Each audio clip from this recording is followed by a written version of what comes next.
Welcome to the Brand New Me podcast. I'm Frances. And I'm Pam.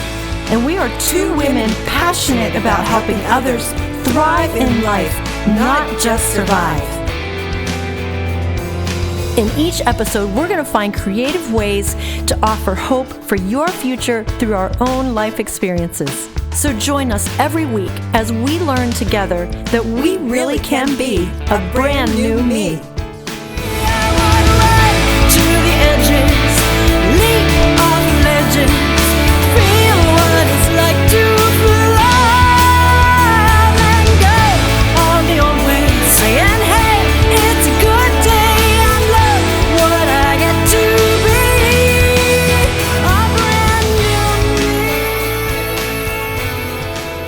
Welcome to episode 4 of the Brand New Me podcast. I'm Pam Fleming, and this is our host, Frances Drost. Hello, everyone. It's nice to be here today, and it's nice to have Pam be in the driver's seat. So take it away, Pam. Well, last week we focused on some things that we learned from our past, things that have helped both of us get off that couch. We talked about finding things to play and to keep us sane. Yeah. Are they working? I'm not sure about that, Frances. Well, this week we want to talk about things that we're currently doing and how life is right now, because that's part of what this is about, right? It is. Before we do that, how are you doing at getting off the couch? Have you been able to play? And am I asking you, Pam, or the people? I am not sure. I think you're asking the people. Okay. Well, we'd love to hear from you. How are you doing with that, and how can we help you? You have had a lot going on these past few weeks, Pam. Dave, your new husband, actually had a seizure, and your dad is in the retirement facility. You are in another seemingly tough stage of life. How are you doing? Well, yes. My sweet husband of 3 years, I might add, experienced his second grand mal seizure. Wow. Just the other night. And we had just gone through this a short 6 weeks ago, and we figured it was kind of like a once and done. Talk about scary. You know, the doctors have no idea what's causing them, so they put him on a seizure medicine for now until they do some more tests. And he's doing absolutely fine. You'd never know anything happened to him. You know, I did tell him, stop doing that. Stop doing the seizures? Can you control this? Yes. He's never had them before? Never had him before. And Wow. he's 66 years old, and they just don't have a clue why he would start having seizures now. That is scary. Yes. They just put him on medication, and they're going to try to find out what is causing all this. And then my 89-year-old dad he's in assisted living. And I am definitely juggling a few balls right now. Actually, one of our podcasts, we're going to talk about taking care of your elderly parents. That's good, because a lot of people are in that. They are, especially at our age. And since we both been through this and still going through it, maybe we can impart some wisdom or maybe some encouragement to those who are starting to take on this challenge. I hate to say challenge. And I will say, you know, it's hard raising your parents. But you know what they said? It was hard raising us. Well, I wasn't hard to raise. I was a perfect little child, of course. Well, of course you were, Frances. Which is why I fell apart in my 40s. Right. I remember those days of just walking through that with my mother, and it is not easy. That's for sure. Yeah, it sounds like the present has some very challenging things going on. So how on earth do you learn to love the present? I mean, we can't change the past. We don't know the future, so all we have is right now. But let's talk about how we embrace it. How are you finding ways to love the present? I think I can love the present, and the main thing I do is focus on my call. People say, well, what do you mean your call? Well, doing something that I'm really passionate about, and that's telling my story and getting the opportunity to help people through difficult times. So after my first husband took his life, I got through all the trauma and all the grief, and I said to God, listen to me. Listen, yeah, I'm telling God what to do. Yeah. That's normal. Listen to me. This is what we will do. Anyway, God, I cannot bear to go through this without something good coming out of it. That was my heart's cry. I'm not going to go through this, I'm telling you, without something good coming out of this. So to me, it would have to truly have been in vain if I couldn't do something with it. Besides, God said he works all things out for good. And that means all things, even something as ugly as suicide. Do you have days where you just, I don't know, you don't want to press on? Even now, I mean, you're remarried to, seems like a really great husband. If he could just get over his seizures. Yeah, right? that would be good. Do you get tired of telling your story? I don't get tired of telling my story. That's what keeps me going. Wow. Is when I can stand up in front of people and share my story. And the reason is because then I have people come up to me and say how it spoke to them and how they've been going through this, or people that they've had suicide in their families and how they've coped and dealt with it, or it's the beginning of that journey for them and they're wondering, how am I ever going to get through this? Yeah. One way to get through this and to move forward is to wake up every day and thank God for a new beginning. And it doesn't matter how you feel. And sometimes I do not feel so good about life when I wake up in the morning. But when Dave had this last seizure, or even the first seizure, it sure became a wake-up call for me in the fact that our life could change at any time, in an instant. You're right. And we need to appreciate everything God's given us and stay grateful for that. And I think I do surround myself with positive, fun people. And that's why I hang out with you, Frances. Aw. Because you're positive and you're fun. It really is a joy to have friends that lift you up and encourage you. Because I like to laugh and I like to be silly. And you you know are that. silly, yeah. I am very silly. And so when someone who's on board with that, we can be best friends. Aw. Yes, it's fun.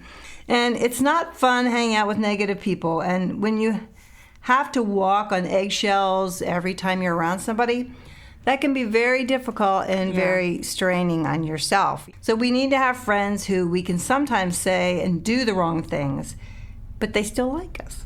Yeah. And that's cool. I love that. Me I love too. my friends. Me too.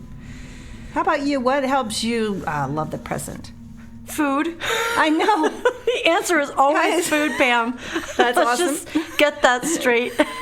I think I have that now. But I agree that our attitude is the key. Our circumstances can change so quickly. And yet, on the other hand, there's the opposite side of the spectrum where it feels like they can go on forever and ever. And especially if they're negative. So either way, cultivating an attitude that looks for the good in things and maintains thankful. Easy for you to say, Frances. Thankfulness. It's such a key to healthy living. Can I tell you a story? Sure. Our first church, my husband and I had a little church, and we had a lady in our church who was kind of mean.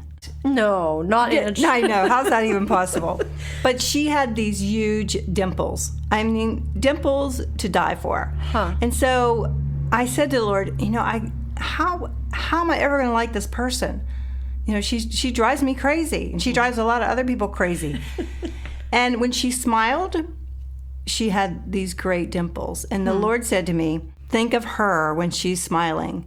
And that gave me a love for her.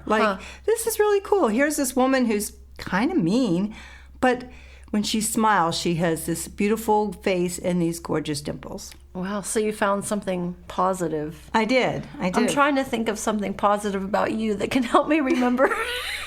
Well, thank you, Frances. I know it's very hard. Oh, where were we?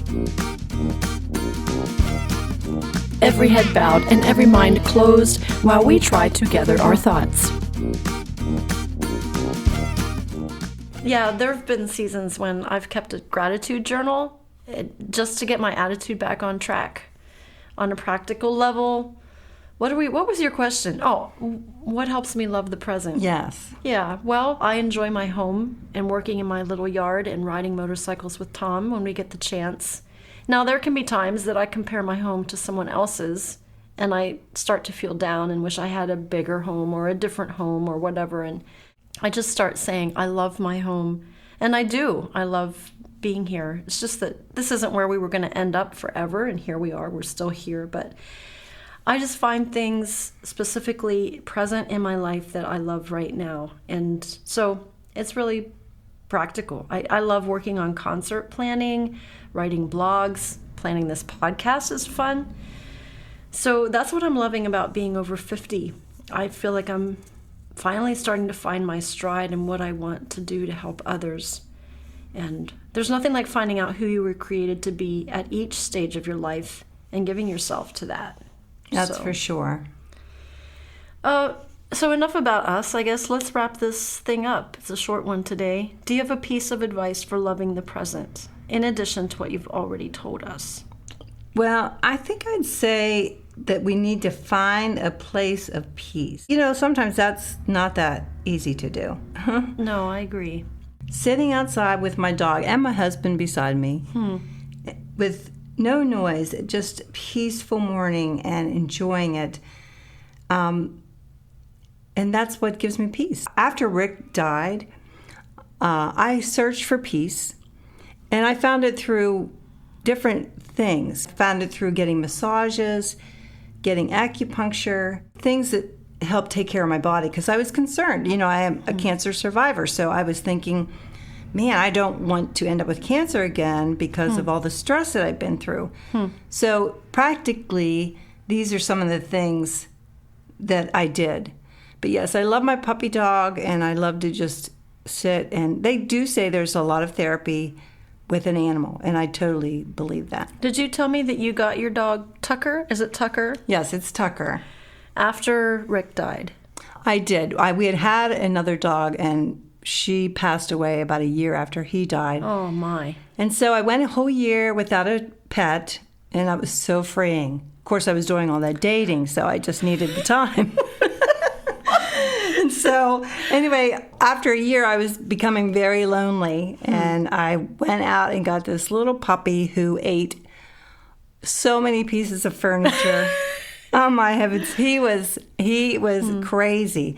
Now he's a great dog, but at that time, I was thinking, what in the world was I doing?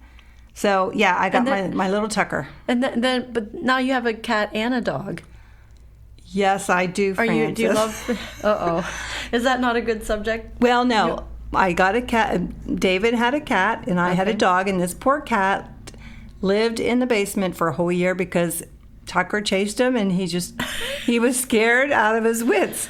Then the cat started gradually coming upstairs, and so I am not a cat person, but I'm starting to appreciate the personality of a cat. And every morning, the cat, when I turn the coffee on, the cat comes to the refrigerator and stands there until I get him a little teaspoon of cream. And then the cat takes this little teeny tiny, I'm talking it's not worth me even going to the trouble, lick of cream, and then he's done. And he goes, "Nyah," and then he wants outside.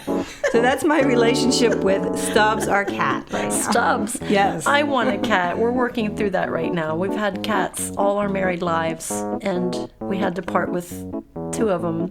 They're both sisters, and one died 2 years ago, and the other one we had to put down a year ago. And so I've been almost a year without a cat, and I was doing okay until I came to your house and we were working on this podcast idea, and there was Stubbs came up to me and just rubbed against me and did his little purr thing. I know. And I went home, and now I have to have a cat. Anyway, that's another day. But well, next week our episode will be about leaning into the future. How should we view the future? Do we just try to focus on one day at a time? Do we set goals? And then I think after that, we're going to start digging into some specific topics and have some guests on. So we'd love to hear from you. Our email is brandnewmepodcast@gmail.com. So please send us a note. We'd love to hear from you. Tell us your story and what you struggle with. We didn't give a piece of advice, did we? Yes, we did. Yes, we did. We just got off track by the dogs and Never cats. have a dog and a cat. Oh, you mean both at the same time? At the same time. Okay. All right. Well, there you go, folks. Never have a dog and cat at the same time. Have a great week, and we'll catch you next week. I wanna leap. I wanna feel what it's like to fly. I'm letting